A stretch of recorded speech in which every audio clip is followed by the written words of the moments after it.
రంగారెడ్డి జిల్లా ఇబ్రహీంపట్నం మంచాల్ మండలంలో కాంగ్రెస్ పార్టీ అభ్యర్థి మల్రెడ్డి రంగారెడ్డి తరపున టీపీసీసీ సభ్యులు మర్రి నిరంజన్ రెడ్డి, జెడ్పీటీసీ మర్రి నిత్య నిరంజన్ రెడ్డి వారి అనుచరులతో కలిసి ఎన్నికల ప్రచారం నిర్వహించారు.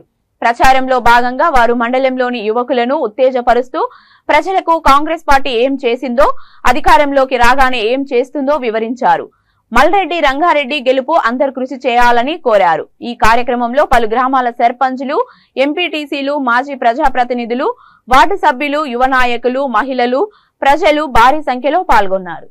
సభాధ్యక్షులు సంజీవ గారికి, ఆగపల్లి అంటేనే కాంగ్రెస్ కు కంచుకోట, ఆగపల్లి గ్రామానికి విచ్చేసిన గౌరవ పెద్దలు కాంగ్రెస్ పార్టీ అభ్యర్థి శ్రీ మల్రెడ్డి రంగారెడ్డి గారికి, అదేవిధంగా సిపిఐ నియోజకవర్గ కార్యదర్శి మా అన్న యాదగిరెడ్డి అన్న గారికి, మా యువ నాయకుడు సిపిఐ మా కృష్ణ గారికి, మా నర్సన్న గారికి, సిపిఐ నాయకులకు, మా మండల్ ప్రెసిడెంట్ రామరెడ్డి గారికి, మా ఈసీ శేఖర్ గౌడ్ గారికి, వేదిక మీద ఉన్న పెద్దలందరికీ నా యొక్క నమస్కారాలు.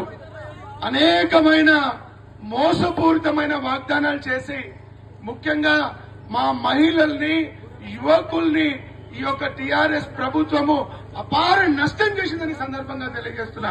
మా ఆగపల్లిలోని మా అక్క చెల్లెమ్మలకు డబుల్ బెడ్రూమ్లు వచ్చినాయమ్మా. ఎంతమందికి వచ్చినాయి డబుల్ బెడ్రూమ్లు? డబుల్ బెడ్రూమ్లు రాలేదు. కేజీ టు పీజీ నిర్బంధ విద్య ఇవ్వలేదు. ఉద్యోగాలు రాలేదు. నిరుద్యోగ వృత్తి రాలేదు.